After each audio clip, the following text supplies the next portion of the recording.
Hello. Good to see you all again. Well, I guess you're seeing me, but it's good to be back. Once again, it's been a while. I feel like I say that every time. So, um, yeah, hopefully everything's working. I have a new, like a different setup, and obviously, as I was setting up as it goes, things sort of crapped out on me.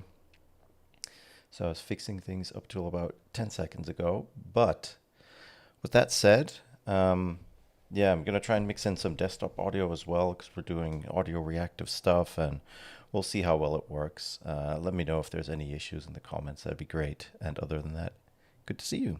Welcome, welcome back. Whatever. This is already going on for too long. So today I wanted to talk about some new things that I've been learning. Um, Okay, everybody, all the comments are coming in. Hey, everybody. Yeah, the latency is pretty epic for some reason. I don't know why, but thanks for dropping in. So I want to talk a little bit about some real-time stuff that I've been learning. Mostly, yeah. So it's going to be cables first, and then Godot second. And obviously, I'll answer any questions you guys have if there's anything you want to know or if there's anything I can show. So let's start with cables. So if you haven't heard of cables before, if you go to cables.gl, it's a free tool that runs either on the web or yeah, I guess there's a standalone version as well that you could download, and it runs on all platforms, which is really nice. But basically, what it is, and I'll actually start with an empty project. It's a way to create like real-time stuff. So this is your canvas. Here's the all the different operators or all the different properties, and let's just start real quick. And let's see, what can we do? I didn't really prepare as usual, so this is all a little off the cuff. Hey, everybody coming in, by the way. I see all those comments. Hi, guys. Um, so let's see. Let's do point sphere random. So basically the way this works is this is your main loop. This is where everything sort of starts with, and cables sort of works top down. And you can add in all these nodes and basically start building stuff. So for example, if we wanted to add a background color, I can add a clear color, and then I can mess with it over here. So let's just start building something. And then I want to create some points. So I've got the point sphere random, and the amount of stuff that's in here is truly amazing. Yeah, if you can check it out, I would highly recommend it. If you want to do anything real time and you're just starting out and you like node based stuff, this is really a lot of fun to mess with. So, so what I'm going to do is I'm going to add a mesh instancer. So basically, what this is able to do is going to grab any kind of mesh I put in here into the pink slot, and then the point sphere random node, what it does is if we go to, like, there's documentation and an example for everything every single time. So here you can see what it does. And then if you want to see how this was built, you can open it in the editor and then just look at how everything goes. So basically very similar to what we're going to do. But like learning this has been really a lot of fun because of how well it's documented, and there's a fun community behind it as well. So very, very good.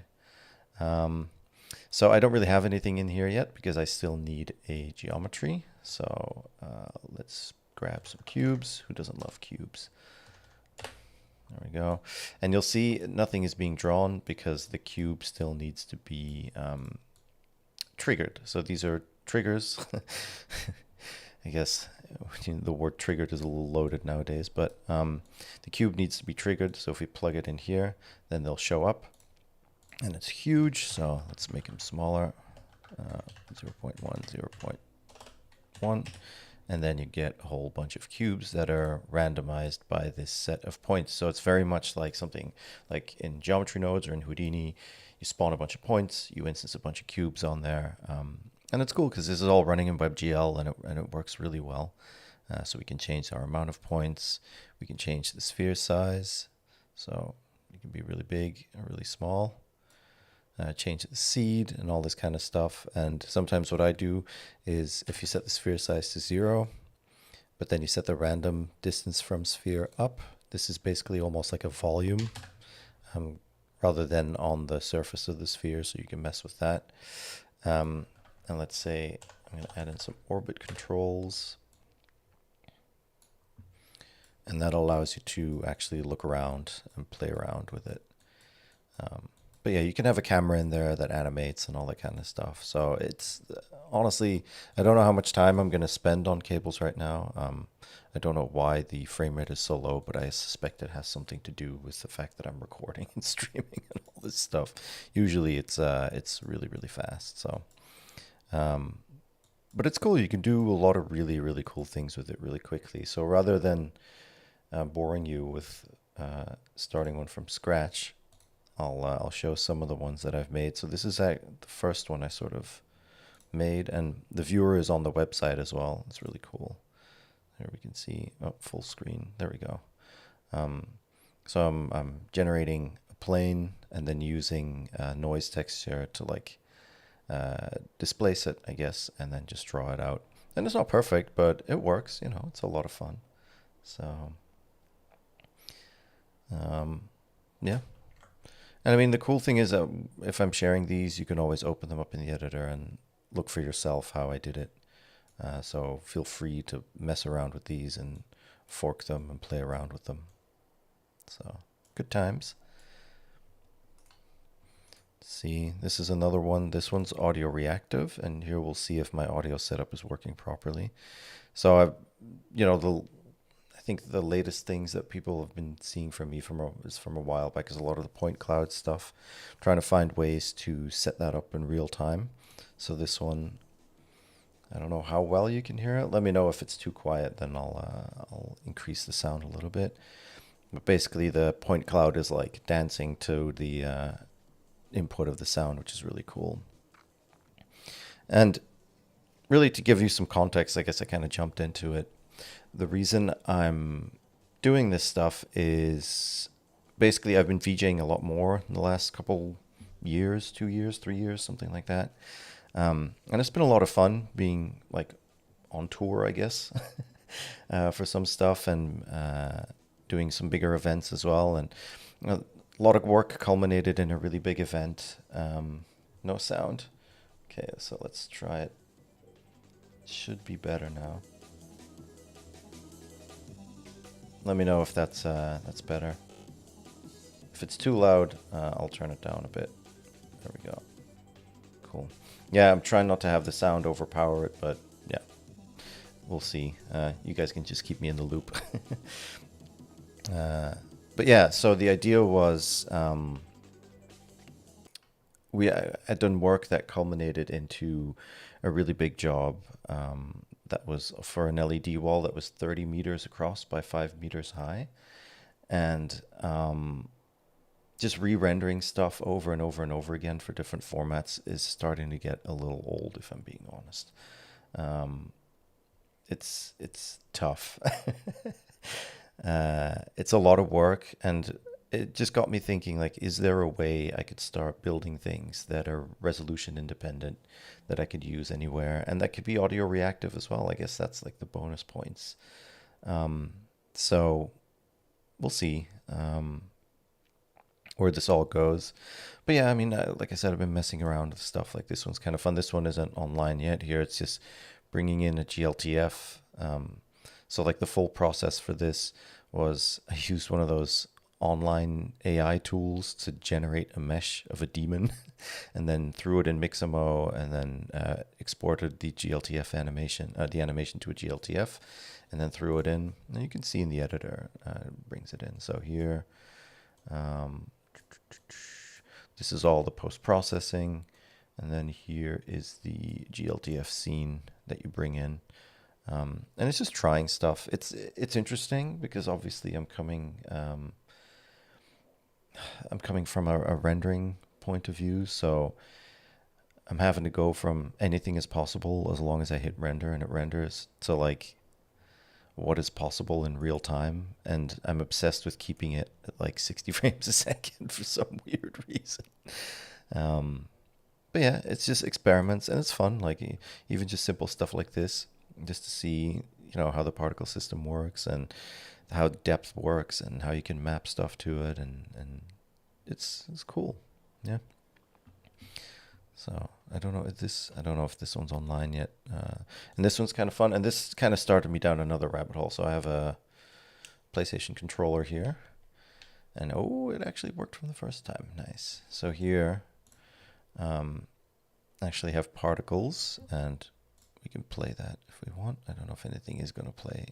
Doesn't look like it. So they're audio reactive, but I'm actually moving the camera with the controller, and there's like a bit of a delay and a bit of smoothing on it, and it's pretty wild. Oh yeah, you can't hear the music for some reason, but you can see that it's audio reactive. So the size is audio reactive. I can, let's see if I remember my own controls here. Oh yeah, I have shoulder buttons, so I can bring in some noise. I have the left shoulder button to do color, so you can change the hue of the color and that kind of thing. And like I built all of this stuff in like a couple hours just learning, and it's really very amazing what you can do. So let's see. Do I remember what I'm doing here? I feel like I'm missing something.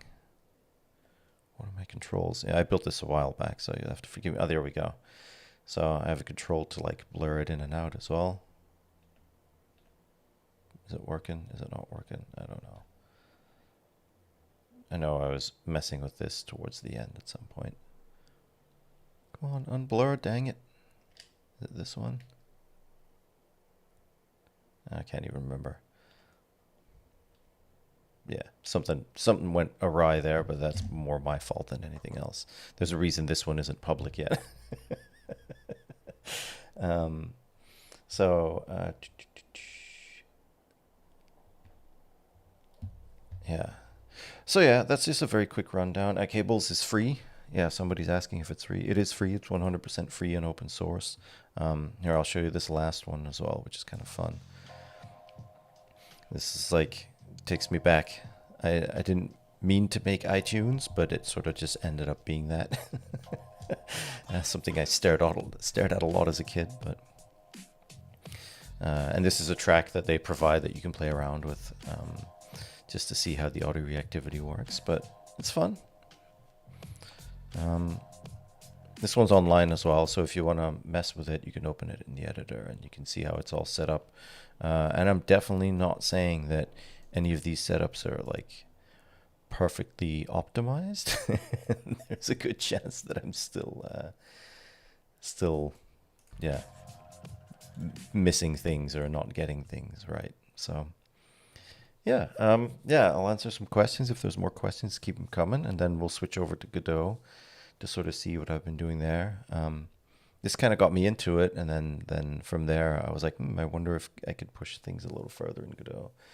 So let's see if there's some questions. Sound. Okay, it looks like it kind of got fixed. You can run exported HTML inside OBS and use a virtual camera. Yeah, I guess, but so much setup. But it's cool. You can do so many amazing things with OBS. Somebody asked something else. Submit House Fatherhood, best streams and the unplanned ones. Fatherhood's good. It's a lot of work, but it's a lot of fun. So, yeah, I mean, what can I say? It's awesome. So his cable's free. Yes, it's 100% free. I really like smooth animations, don't I? Yeah, I do. Yeah. The thing is, when I do stuff in CG, I like 24 frames because I'm a movie nerd. But doing this stuff, it's like if 60 FPS on a really big LED wall can be attained, I think that's going to be absolutely bonkers. Like that would be really, really cool. So, oh, okay. For a minute, YouTube told me I was offline, so let's start Godot. And open this up while I answer some more questions. Hello, Midge, you're my goat. Well, I appreciate that. I was thinking about getting into Touch Designer, but it's Windows and Mac only, no Linux, which is disappointing. Exactly. That's where I started out as well. So I've been looking at a whole bunch of things. It's I looked at Touch Designer because I've been using a lot of Houdini the last year or two, and they sort of split off from the same base at some point. But I really didn't vibe with it, and the fact that I can't run it on Linux is just kind of annoying. At this point, I have to just admit that I prefer it over anything else. It just works for me. I don't know. I have so many issues with Windows, and don't even get me started on a Mac. Um, yeah, I mean, there's nothing wrong with Windows and Mac. Don't get me wrong. It's just that I don't vibe with it anymore, um, and I want to be able to do stuff on my preferred platform, I guess. Um, so, yeah. Start with Blender first. Well, a little bit. We'll do a little bit of Blender. But mostly just like showing you the workflow here of how this works. So, and here's a lovely empty scene. So Godot is really cool. I've been working on a sort of a VJ machine. I've got only like 2 or 3 scenes that are really worth showing at the moment. But it's interesting to play around with at least. And it's fast. It opens instantly. I know one of the next questions from people is going to be why not Unreal Engine? Because it does run on Linux, and I have used it, and I'm trying to learn it. But again, I don't vibe with it as much. I really like Godot. There's a really cool workflow in Godot where you can import Blender files directly. So all these yellow ones that you see, these are live linked to a Blender file. So if I open it up, let's see, where is the gulch? Give it a second here.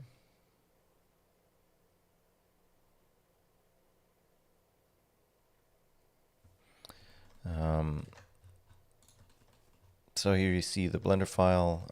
It's a bunch of geometry nodes stuff. So I just built like a really weird kind of gulch, and then I started building some stuff on top of that. And all these rocks, they're all scattered with geometry nodes. And the cool thing is, like, the geometry nodes and everything, it's still editable. My whole stack is still there. Um, and being able to just do that, and then Godot just imports the file, and then all you need to do is set up editable children, and then all the materials and everything and the lighting is all set up in Godot. So if you look at the surface material override here, this is where I do all the materials and stuff. So it's really nice because whenever I save in Blender, it automatically updates here. It gives me all the new stuff. I mean, like, it's wild. This is what, dynamic link in Adobe world is supposed to be. And this seems to work really well. And it's cool because you can do some other stuff. Like, for example, I have the collection with the boulders in here, and you'll see, I hope you'll be able to see, there's a dash no imp in the naming, and that means it won't import the boulders, the individual models into it. There's also like a dash loop flag, so if you have an animation, it automatically loops when you bring it in. And stuff like that is just really, really cool. I mean, yeah. So let's see, somebody waiting for Godot. Yeah, that's always the big joke. um, it's new to see using Godot. When did you start using it?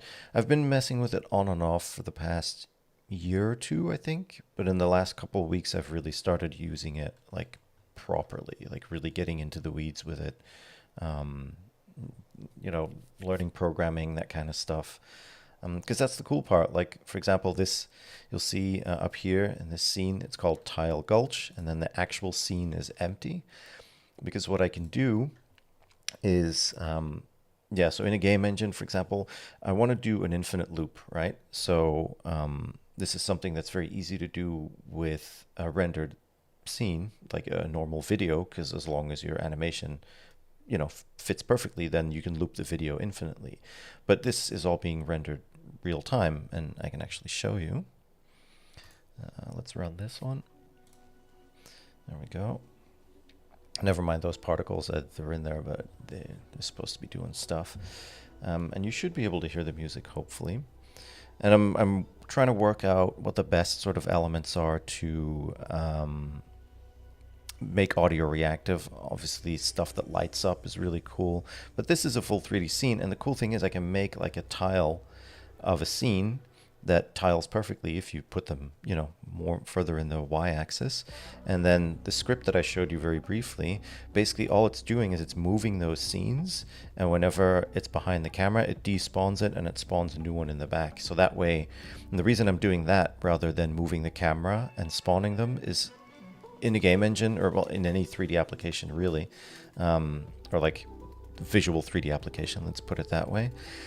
If you move the camera too far from the world origin, you're going to get like floating point errors. And if I want to leave the scene up for like 10 minutes, 20 minutes or whatever, if I'm messing with it, then I want to be able to, I guess, yeah, that's the best way to do it. I want to be able to make sure that I'm not going to run into those errors. So some of the stuff that I can do is I can move my camera forward, make it a little faster. And I've been having a lot of fun just figuring out what to do. Like we can make it super fast. And then another thing I've been scripting as well is to be able to control the lighting. So you can have the sun coming up and suddenly it's a whole different scene. And it's stuff like that that's really exciting, because suddenly, you can make one thing and it becomes way more interactive. That element of audio reactivity is huge for me, because having worked with pre-rendered stuff, it's tough, You want it to look good and you mix it to the beat and it works. And for the most part, this comes down to the same thing that I've said a million times before, is like your audience is drunk people, right? So if it's not perfect, then they probably won't notice. But at the same time, I think it's really important to like see how we can push things forward. So I'm gonna make it really fast. Go warp speed. This is way too much fun. But yeah, these are the only things that I've got scripted. And then you'll see, for example, if I go backwards, you'll see the edge of the tile, because I haven't scripted it to work both ways yet. But it works. And it's kind of wild that you can just make something in Blender, throw it in here, and then start messing with it. And it's been a challenge to figure out, how a real-time engine works versus rendering. Because, like I said, you want it to be performant, but I also want the workflow to be pretty quick. And like being able to use the Blender files in here, stuff like that. Like when I'm messing around with Unreal, for example, it's really great and can do amazing things. And like last thing I want to leave people an impression with is that I think Unreal isn't a good thing. It's absolutely amazing. There's just some stuff that I don't like about it personally, that doesn't necessarily even have to do with the engine, but more about, how they do business and this kind of thing. But anyway, we're getting off topic. That's something for another time. And Godot, I mean, it's a challenge, right? To get it all to look good, but it is fun.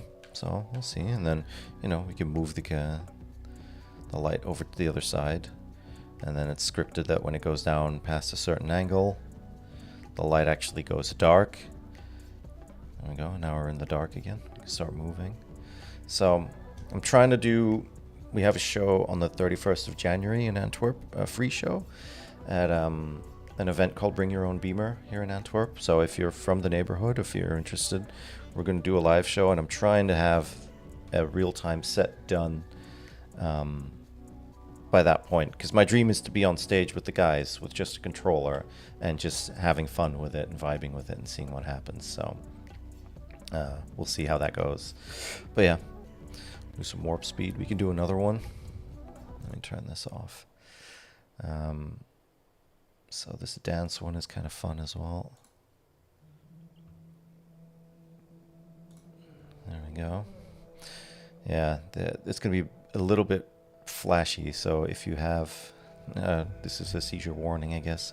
And I've been messing with the scene, so it's not perfectly set up, but here you can see it's reacting to the volume, and there's a bunch of stuff going on, like the GLTF animation moves, the speed is according to the volume, which makes it just infinitely more interesting to look at, I think, if you're in that space.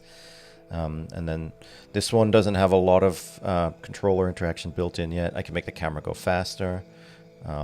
Again, just simple stuff, like you can see me hitting the button and it going faster. And then I can make the balls bigger, and they should light up as well, but I was changing something and I think I broke something. But I mean, that's the cool thing, is you can if there's a beat, you could even bring in some extra, like, additional kind of craziness. But this one, yeah, it's a lot of fun. And like some of the stuff that happens as well, like the lines on the character light up with the music and move with the music, and it's just kind of wild looking at it from the other side, right? Because in the one hand, you've got CG and rendering, which is great because you can do anything at this point. Like, it doesn't really matter. Whatever you want, it's there, you know, whatever. But with this stuff, suddenly every single parameter becomes animatable and interactive, and that is kind of a mind-bending experience in a good way, obviously. But yeah. But like even the particles move to the speed, like they speed up with the music, they light up with the music, and now it's just I'm trying to figure out the best way to build these scenes, and just kind of see. I want to be able to turn stuff on and off, so it starts kind of quiet, and you just layer in more and more things that become audio reactive as like the song or the live set goes on. But we'll see. It's definitely a challenge. I mean, I'm learning a lot, and I'm being pulled out of my comfort zone pretty hard, but in a good way. So it's nice. And game development is kind of wild to me still as a thing. So, but yeah. But things like, you know, the reflections aren't quite what you would expect. You know, there's screen space and the GI is rough at times, and it's all balancing all these different things, which is cool to learn. But yeah, I don't know. On the one hand, I'm like, if I would render this, would look way better. On the other hand, it's real time. Yeah, a lot of questions. So, by the way, if you're liking the music, I'm totally gonna plug REP now. Let me just look it up real quick. Actually, I'll do it on screen.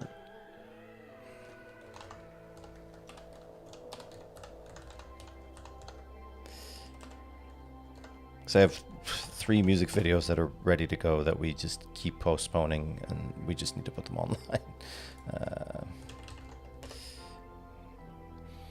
There we are. So if you want to listen to it, there you go.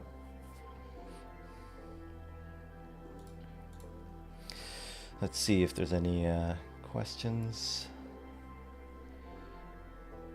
It's funny that you can move with the controller. Yeah, it's so much fun, honestly. It's really, really sick. And I am a gamer at the end of the day. God knows the amount of hours I've put into World of Warcraft. And it's kind of fun to be in that space a little bit more. So, and let's see. This is sick, awesome work. Well, thank you very much. I believe the next software is going to be Unreal Engine. Oh yeah, I agree. I think it's going to be very big. It's already huge, obviously. The reason I don't like it, and I'll be open with that, like there's nothing wrong with the software. What I don't like about it is the way Epic is buying up everything they can find. Things like ArtStation and other things. It makes me feel uncomfortable that at some point it's just kind of become like a subscription for everything. It's like you could still have everything, but it's only $1 a month or whatever, and it feels a little icky. But I've messed with it, and it works. I'm not a huge fan of some of the way they do things, and yeah, I mean, you've got to vibe with the software you're using, right? And I've always been a big open source advocate. So I feel for me, Godot is the right fit. Godot and cables are the right fit right now. So what's my graphics card? I'm using an AMD Radeon 7900 XTX. So I actually built. Sorry I can't show it, but I'll show a picture. So fractal design ridge. So I'm giving myself a lot of headroom here to be able to do this stuff, because these scenes are far from optimized. But what I like is I have this fractal design ridge case, which I've managed to stuff all this stuff in, and it means this computer is now portable, so I can develop on it. make everything work, and then just unplug everything, stick it in a bag, go do a live show, bring exactly the same computer, and know that everything is going to work fine. Um, yeah, it's cool. Would I do this in Unreal? I think I kind of answered that. Is programming the controller hard? No, actually, it isn't. Neither in Cables or Godot is it hard at all. So in Godot, for example, if you go to your project settings, you have your input map, and then here you can add all the buttons. You just have to add them in. You give them a name. So for example, I'm using a PlayStation controller, so I've got cross, square, triangle, circle, and then triggers, shoulder buttons, select, start, D-pads, analog, up and down, all that kind of stuff. And then basically you can do input events. So this one is for the dance scene, but I'm looking at the other one. Yeah, so this is for the streaming. So the gulch scene here in 3D, if you look at that streaming thing. So the way that is set up, so like going into warp speed with the controller, basically all I'm doing is I set up this analog left up, and I have an input function that says, okay, add speed if I'm pushing up, and reduce speed if I push down, and that just moves those tiles towards the camera faster or slower. So it's really not that bad. Let's see here for the let's see, radius and height. Yeah, this is for the particles and the scene with the dancing guy. So here I'm remapping the trigger. So the triggers go from 0 to 1 as you push them down. They've got an analog, so that's nice that you can go in between as well. And all I'm doing is I'm saying, okay, from 0 to 1, I want to remap that size of the particles, of the spheres in the particle system from 0.75 to 1.5. And then the same with the audio stuff is I'm just getting the peak volume from the audio, from the master audio, and now I'm using just the MP3s for the songs. But the idea is to have live audio input coming in and then use that. And you can do that with that microphone thing.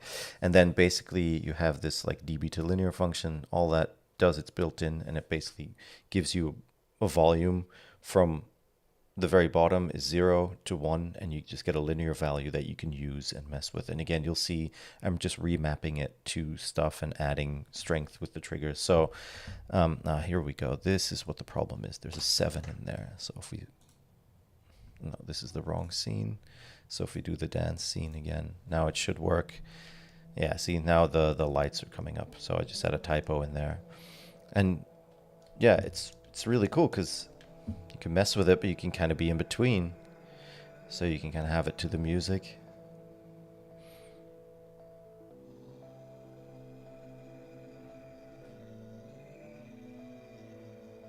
Which is just wild, right? And the reason it's flashing so much is I was using some unreleased tracks that aren't mastered yet, so their volume is a little different. So this is a lot more sensitive than it should be. But just to set that up, for example, if we look at the light, then you can see, okay, I've got my linear sample. So if I up this value, basically I'm clamping down the minimum. Now it shouldn't be as flashy, and it should be slower to react. So here now you see the light isn't flashing just yet because the volume threshold has to be a little bit higher before it starts reacting. And you can see on the guy it's still lower. It's still flashing a little bit, so I'd have to put it up even higher, but you get the idea. It's really cool. Like, it's interesting stuff, for sure. Let's see if there's more questions. Could you not make something like this that would run real-time in geometry nodes with Eevee and have adjustable parameters on the sidebar? You could. I think, I can't remember which year of the Blender conference Simon Thoms, he did that. He made like a VJ thing in Eevee. The only thing with Eevee is that it's not really meant for actual real-time rendering. So while it's super fast, it's only going to show you a one sample render, which kind of looks a little bit off. And this stuff is really made for real time. So there's definitely an advantage to using a game engine, but you could do it. Like it's definitely possible. I know. Yeah. So let me see. Can I share that link? Sure. Is it still up for the? I'm assuming for the. It's called the fractal ridge case. Um, yeah, it's not super easy to build in, but it's definitely. And you have to make sure you get the a GPU that's small enough to fit. So the fact that I was able to stuff a 7900 XTX in here is absolutely wild, but there are only two out of the 10 different or 12 different models that are available here in Europe that actually fit. And it was a pain in the butt to get everything in there. I'm not going to lie. So, but it works and it's cool because it's a small little computer that packs a whole lot of power. And that was the idea. Like I want to be able to just have it be portable, bring it with me. So let's see. It's in the video description. Okay, cool. I love that graphic card, but way out of budget. Yeah, no, I mean, this is a business expense. Don't get me wrong here. It's honestly, I think it's going to be in January. It's going to be a pretty good time to pick up a graphics card with all the new stuff coming out. Secondhand, you're going to be able to find some stuff that's, you can find 3090s for like 600 euros right now. That's not bad. If they get even lower in price, that's an absolutely amazing card for no money, honestly, for what it can do. So, but yeah. But yeah, I mean that's what I've been messing with. There's another one I can show. This one isn't audio reactive yet. I'm still very much trying to debug it. So this is like more of a what do you call it? A forest scene. Here I was trying to get the reflections to look right and the foliage to look right, and just messing with it. This doesn't, this is just some random geometry nodes thing. It's definitely not in its final form. The particle system in Godot is a lot of fun. It's a little weird to get used to, but once you get it, yeah, it's pretty decent.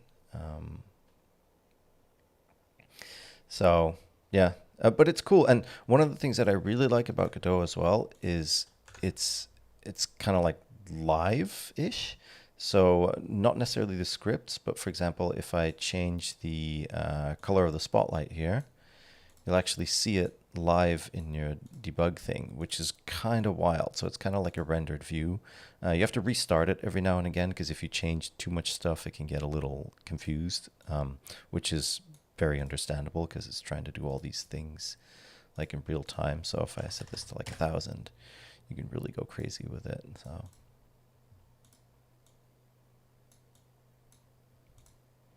there you go. So even being able to control that, and it's fun because that way I can figure out what I want to be able to control, how it works. Other stuff that's really interesting that you need to take a look at is in the editor settings, and obviously I've got advanced settings toggled on because I'm a madman. When you start looking into things like, no, not editor settings, project settings, that's the one. If we go to general, then under rendering, there's a lot of stuff here now that, I'm learning as well how things work. You can mess with the renderer. You can, mess with how the lights and shadows are calculated. I've pushed a whole bunch of stuff up really high so I don't have to deal with baking stuff and whatever. And don't get me wrong, these things are horribly unoptimized. I'm definitely leveraging, I'm definitely leveraging just the raw power of that GPU. So I've tried to run this on my laptop, and if I want it to run at 60 frames, some of them at like 1080p, I'm having to use stuff like FSR, what is it called? Fidelity FX scaling or something. Yeah, it's an AMD's thing that's kind of like AMD's sort of similar to DLSS, I think it's called for NVIDIA.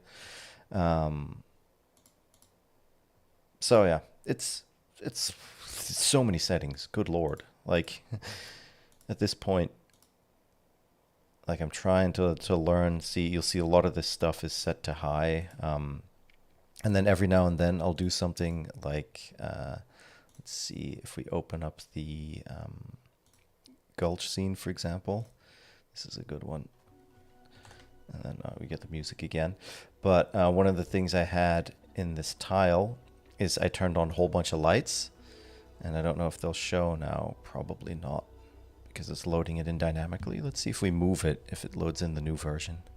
If we move it a couple times, once we pass by the tile a few times, maybe it will, maybe it won't. Do I have to save it first? Let's see. Might have to restart it, but that's fine. Oh, looks like I may have to restart it, so make sure I'm on the scene. Somebody asked me about how I'm sharing this. This is just a window that Godot spawns. So all you're seeing is just a screen capture of my main screen. The lights aren't working for some reason. Let's see why that is. Oh, the energy is set down to 0. So, and that's something cool as well. If you select all of them, you can change them together, which is really nice. So let's see, that'll do something. And then one of the things I did, because I was like, oh yeah, let's give shadows and everything. And that's when it just sort of, the performance just absolutely went haggard. Let's see if it even loads in now. Oh no, this is the tile that I'm loading in. I have to load in the scene. Here you can see we're only down to like 17 FPS just because I turned on the shadows for like the big boulders up top. So if I go back and turn off the shadows, I'll turn up the light so you can see it a little bit more. Then go back here, save it, open it up. Now suddenly we're back up to 60 frames. So there you go.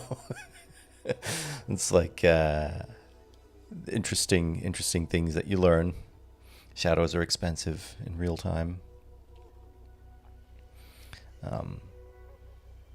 Yeah, it's a journey. It's a lot of fun. Like, here we go, adding the light in. And then, you know, so things I want to do, for example, is having the lights in the rocks that are floating up top, having them be audio reactive, but being able to turn them on and off. Same with the things in the arches here. Have some particle systems that are coming out of the ground that are audio reactive as well. And just being able to turn everything on and off live. Because it's tough, right? On the one hand, with rendering, the cool thing is you have a whole bunch of clips that you can mix, and you can do 10 different scenes in 3 minutes, and it looks absolutely amazing. And here, really, all I'm trying to do is do like one scene per song. So a set of maybe 10 songs, so 10-ish scenes. Hopefully I'll be able to get there by January 31st. And then just have stuff to be able to turn on and off as things go crazy. And I'm keeping it very simple. I want to be able to move the camera faster. I want to be able to turn on and off the lighting as I'm doing here, so you get different effect. And then for each of the face buttons, so on the PlayStation controller, the cross, the square, the triangle, and the circle, be able to turn on and off an effect. Well, we'll see. And it's fun. It's cool to be able to like do stuff. I could stare at this for a long time, and then just bring it down a bit, mess with it. But yeah, let's see if there's any last questions.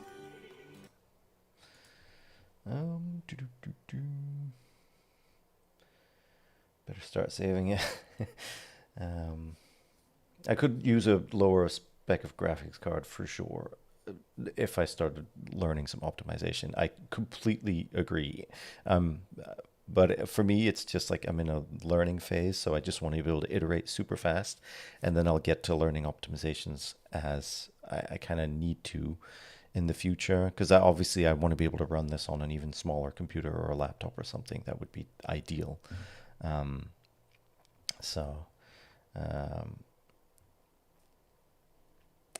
Cyber Monday, today's Cyber Monday US. Oh yeah, I guess. But yeah.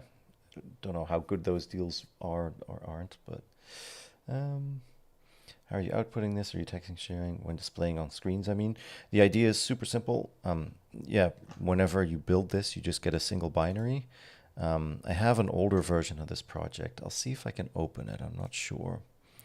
That had a lot more stuff in it that I was experimenting with, but I don't know how broken or not broken it's going to be. Let's see if I can import the older version here. But it was coming a bit of a mess.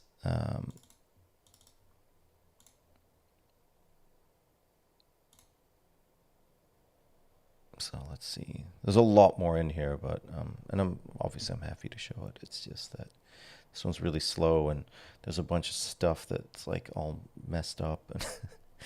Let's see. This is the very first one that I did, and I really, really hope it works because that would be fun to show.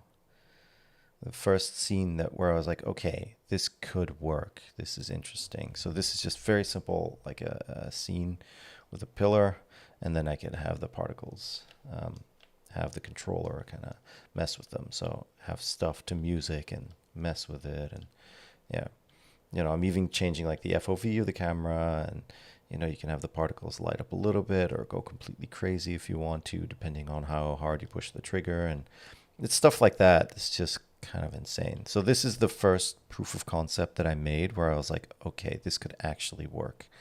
And I was surprised to be getting like 60 FPS with a horribly unoptimized scene. And there's issues here with normals and lighting and everything that I haven't dealt with. And then let's see this one. I'm happy to show some more if you guys are interested. Oh yeah, this one's kind of cool as well, but I have to make sure that I'm going to have to mute the desktop audio because unfortunately this song hasn't been released yet and I don't want to spoil it. Okay, let's see. And here I was trying to replicate some of the stuff that, the stuff that I was doing before with like point clouds. So here, the noise of the point cloud is, noise, what am I saying? The saturation and the size of the points is modulated to the volume of the track in the background. You can see how it kind of goes crazy, and this song takes a second to kind of speed up. And sorry that I can't let you hear it, but unreleased stuff. I don't want to piss off my bandmates. So it's going to pick up now. So it's just trying stuff, seeing if it'll work or not. Point clouds are very interesting in game engines. But it's, I'm having to learn new things. It's never a bad thing. This one was where I kind of got the tiling working, I think, the first time. Or did I? I can't even remember if it was this one. Let's see. Or I think I'm still tiling them individually here.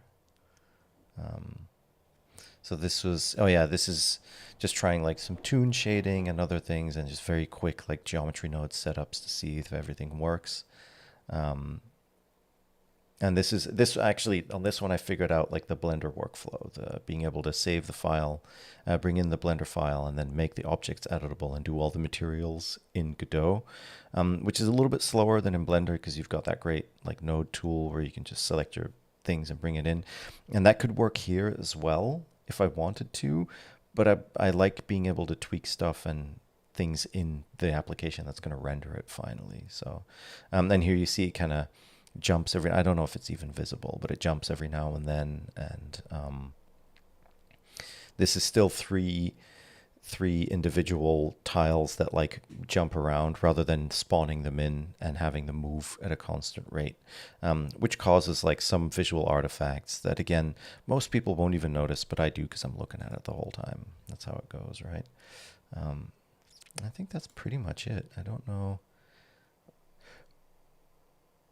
Oh yeah, and then here on this streaming scene, but I think that might be the gulch that you guys saw earlier, or a different version of it. At this point, yeah. So this is an earlier version, an earlier test. You can already see some of the elements in there. And then I was having issues. I think you might still be able to see it. I was having issues with particle systems. Oh no, it's fixed here, where the particle system would like stick to the camera somehow or like fade out really weird. And then I found this one button. Where is it? In the gulch tile. So the cool thing about this desert scene, I'll come back to that in a second.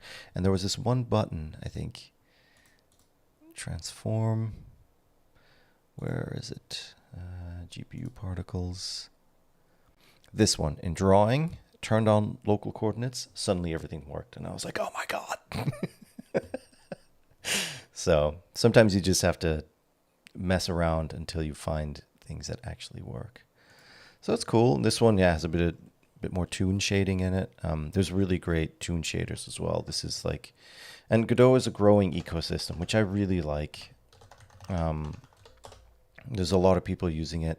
You've got godotshaders.com. I'll drop it in the chat as well, where you can add shaders, and it's not like shaders in computer, like in game design, are a bit different. There's like some programming involved, but there's a visual way to do it in Godot as well, which is really nice.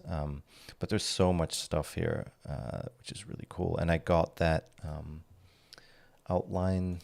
Is it here? I can't even remember where it is now. In the desert scene. Yeah, these outlines are a shader that I found on Godot shaders. So, and then this one, you've got two types of shaders. Ones that you program, but I did not program any of this. I just copied and pasted like a pleb. So Hannah Ember Crawford, thank you very much. But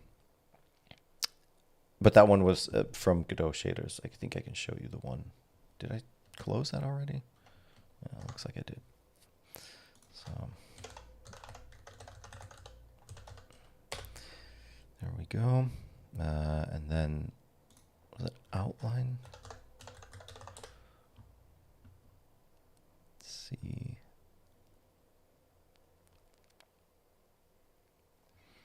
It's this one. Yeah, this one. High quality post-process outline. There you go. So just learning. It's really fascinating. It's a whole other side of CG that, exists, but to actually mess with it, it's really interesting. So let's see.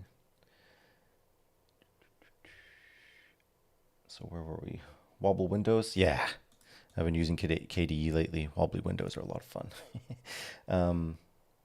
When I'm VJing, when I'm VJing, I'm no longer going through Resolume. I'm just running the application full screen on the second screen. That's all I'm doing. I'm working on, I think I had a settings screen with this one, for example. This doesn't work quite yet, but here you go. Give it a second to start. Yeah, the scene in the background is gone. But basically, I had a start scene. So it's kind of like, it's kind of a video game, but it also kind of isn't. There you go. Horrible text. It's a random scene. And then you could go into the settings, but the back button doesn't work anymore because I messed with it. But the idea is that I'm able to just put that on the LED wall or the projector or whatever, hit full screen, set my resolution settings, resolution scaling settings, all that kind of stuff on the screen, and then just hit start and start VJing with it and just be good to go. As minimal a setup as possible. And if this all works out, I'm happy to build it into something that's a bit more functional. And like, if people want to mess with this stuff, please let me know. Like, I'm happy to share any knowledge or even scene files and things to a degree that's possible. Once it gets a bit more fleshed out, at least. So is this Python code you wrote? So in Godot, the scripting language is, it's called GDScript, but it's very similar to Python in that it uses indentation as well. Godot also supports, I think, C# natively. And then there's extensions for things like Rust and other languages that people might be more comfortable with. So, but yeah, this is GDScript. It's the built-in script. There's a script editor built in. I know other people will use like VS Code and then Hot Reloaded and Godot or whatever. I just like having everything in one place. That's why I love Blender so much. It's why I'm really liking this so much. It's like everything is just in one place. No messing between different things. So yeah. Why are the shadows so expensive? It's weird that a game engine can't handle it. Well, it depends. I mean, there's probably some setting somewhere that I cranked up too high, and having all these different shadows when they're really casting shadows when it's only really relevant for a small part of the screen being calculated is probably a really bad idea. I think that's where like a bigger engine like Unity or Unreal, they have a leg up, right? Because they've been doing this. They've been throwing way more people at the problem than the people at Godot, but it's a competent engine nonetheless. I mean, and it's only going to get better from here. I'm using a development version right now, 4.4 development version, because it has one little feature. So it's called depth fog, I believe, where you can just have a fog color between two values, which is perfect for VJing. So let's say I make one of these tiles. Now, if you look at this desert tile, if we go back to 3D, if I make it, I don't know how long these are, I think 200 units or whatever in Blender, then I know if I set my depth fog, to end at around 200, I'm never going to see anything spawning in or whatever. I can just see towards the end of the tile and all the movement just keeps coming. So it's very, very cool. It's like watching one of those Amiga demo scene stuff, only better. I appreciate that. The demo scene is really cool. There's some insanely talented people in there. So, okay, so it looks great. People are saying I really like that. Thank you very much. That's not gonna lie. I've been staring at this for the last, I don't know, 4 weeks, 6 weeks, maybe a little longer, just plugging away at it whenever I have some time. And after a while, you don't even know anymore if what you're doing works or not. So that editor is Godot, and Blender plugs into it. Kind of. Godot can import Blender files. So if you go into your editor settings, there's a thing, file system import. It asks you for your Blender path. And then for me, that's just in my home directory. I have apps, Blender, and I just point it to the Blender executable. And then it uses that Blender executable to read the Blender files and be able to extract the geometry. So I can show that really quick in a new scene. There's towers. Is there anything in here that's a Blender file? Let's see, blend.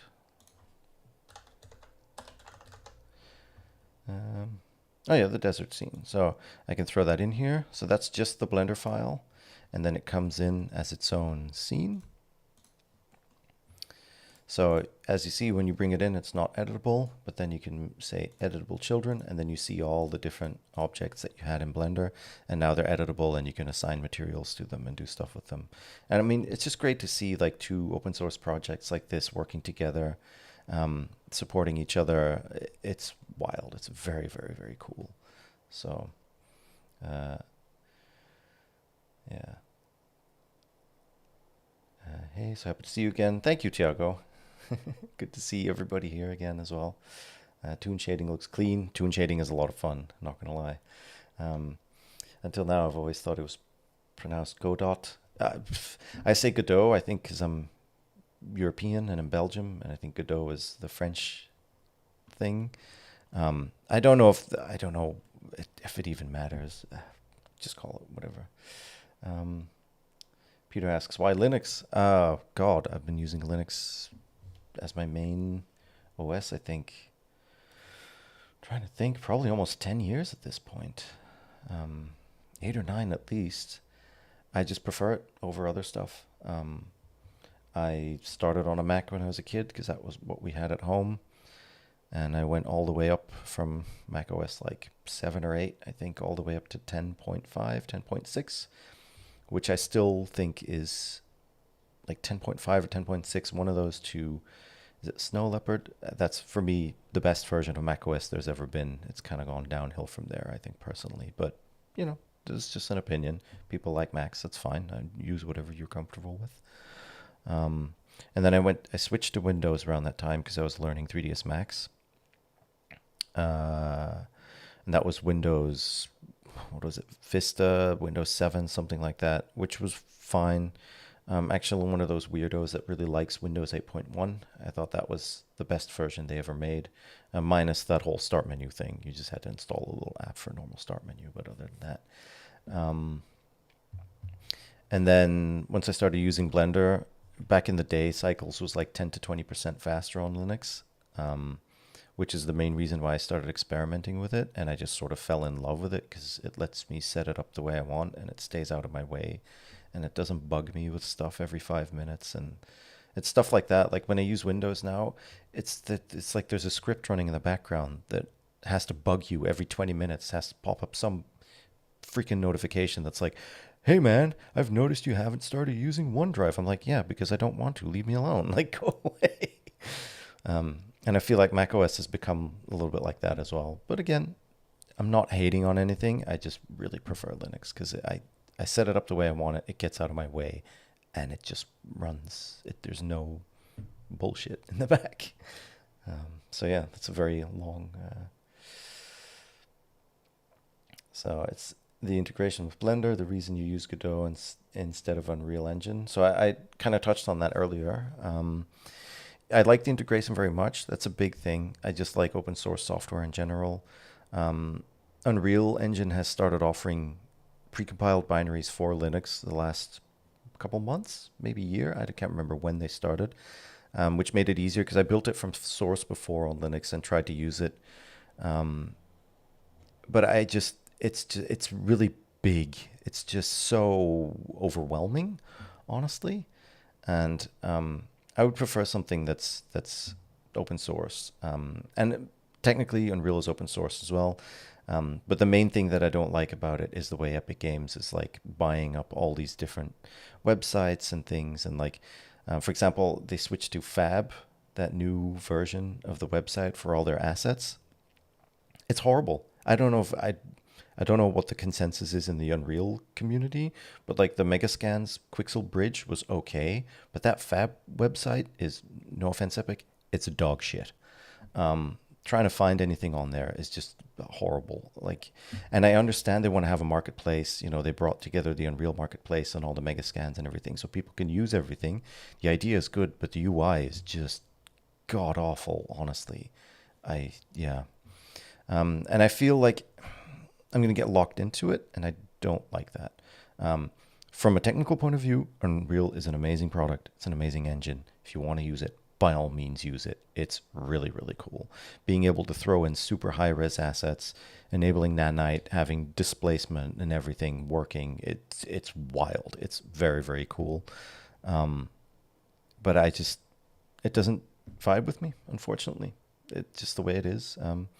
You know, maybe in the future, if I get a big project in it and I get more comfortable with it, my mind might change. But yeah, it's the way it is, I guess. Um, I would definitely interested in seeing how this works. Yeah, I mean, if you guys are interested in this stuff, I'm happy to stream more and talk more about it for sure. I wonder if any of the AI programming bots are trained in Godot.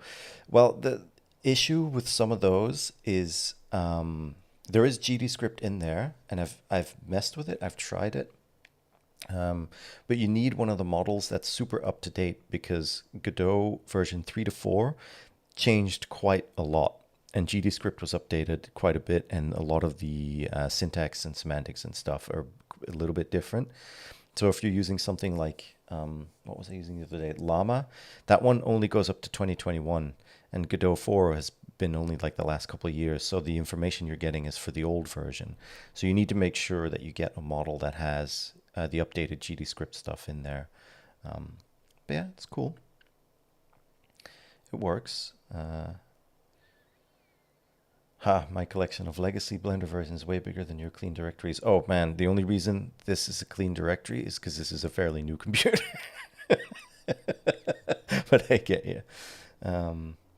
Blender run better on Linux? It used to. I think the gap is really small now. I don't think there's an appreciable difference. Well, Linux OS, this is Fedora. I'm trying it. Fedora KDE. For the longest time, I ran Void. I really like Linux Mint. But I was having some issues with Cinnamon and game engines and VSync and tearing and that kind of stuff. And that's one of the reasons I got an AMD card for this one, is I wanted to be able to use Wayland, the new like windowing protocol for Linux. And all the VSync and tearing and everything issues are just gone now, which is really nice. And one of the things I really appreciate, and this is where, Linux is lagging behind a little bit. I can finally use my HDR monitor and enable HDR and use it properly and that kind of thing. And, Windows people and Mac people are probably laughing at me, which is fine. It's one of the trade-offs of using Linux, but it's slowly getting there. Color on Linux is also interesting. But it's getting there. Those Windows messages are so abusive. The only choices you have are do it now and remind me again in a week. On Linux, there is a no, and no means no. Yeah, that's what I like about it. If you tell it to F off, then it'll respect that. Yes, agreed, as I typed this on my Mac. How are you analyzing the audio coming in? Is it handled by Godot? Yeah, that's the only thing that is a little bit limiting right now. You can only have one input stream. Cables can have many, which I hope Godot works towards. I'm going to try and do a proper write up for a pull request for Godot on how I would see this working, because that would make a really big difference if we could have multiple input sources. Right now, it's the microphone input source, so it just takes anything from the microphone. But what I'm going to try and fix, I'm sure it's possible, probably code a way that I can just select any of the inputs as a microphone, and then that comes in. The way I've shown stuff here today is just with and let me quit the project list. I'm going to go to the other one, the main one. No, I opened the old one again. The way I'm doing it now is I'm just having an MP3 file that plays on loop in the background, and then, but really I'm doing the same thing. I'm sampling the audio coming in on the master bus that's down here, and then from that you can get a value from 0 to 1 from nothing to 100 or minus 6 dB or whatever, or that should be plus 6 dB. Anyway, so Godot handles all of that, and there's functions in Godot to do that, which is really nice. But what I would like to see in the future, and like I said, I'm going to try and create a pull request that explains what I want, is to be able to have multiple input sources. So that way, if I'm getting a multi-track audio in from the band, and we could separate out things like drums and the keys of our piano player, and then have different things react to different sounds. That would be absolutely amazing. And cables can already do that really well. Godot, I know the audio implementation in Godot is very, very simple for now. But I think there's a lot of potential there, and I'm hoping that I'm able to talk to them at some point, or get through to them at some point, that this could be a good thing to add. So let's see. They're bringing back the bridge integration as far as I know. Oh yeah, and Unreal, yeah, I heard about that. Yeah, I think I read something about that people that I'm not the only one that kind of looked at it and went, what is going on here? Cool.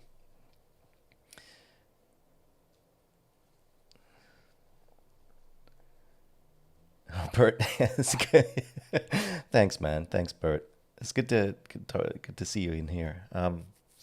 Yeah, we should talk at some point soon. Get everybody together again. It's been a while. So, Peter, thank you for watching. If you're still here, thanks. Have a great week. I think we're gonna start wrapping up here anyway, unless there's something very specific you guys want me to show you. I think I'm fairly done for the most part. So yeah, I'll wrap it up with a little bit of a plug for cables as well. For sure, check out cables. It's a lot of fun. There we go. Cables.gl. Yeah, and even just looking at some of the stuff that people make with cables as well, very cool. So really, really interesting things. Yeah. And you can open all of these, and if you all you have to do is make an account, and here it is. Where's the standalone Can't find it.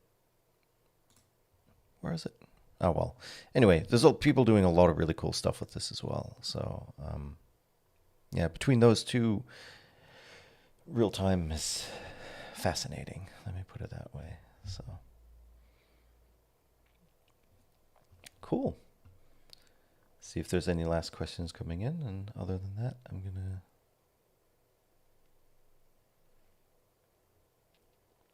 Some final questions.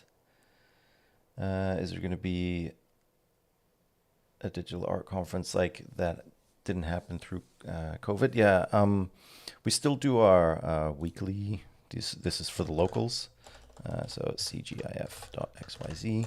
We still do our locally digital artist meetups. So the next one is actually this Friday here in Antwerp. Yeah, and it's... we have a speaker come in, and then everybody just hangs out and has a drink. It's really nice. So we still do those. Bigger stuff, we're still interested, but after COVID, we did one. I think I can show that on YouTube, but my YouTube is going to flash. So don't mind all the stuff that's going on here. It's going to let this run, do its thing, blah, blah, blah. Okay, yes, my browser is very hostile.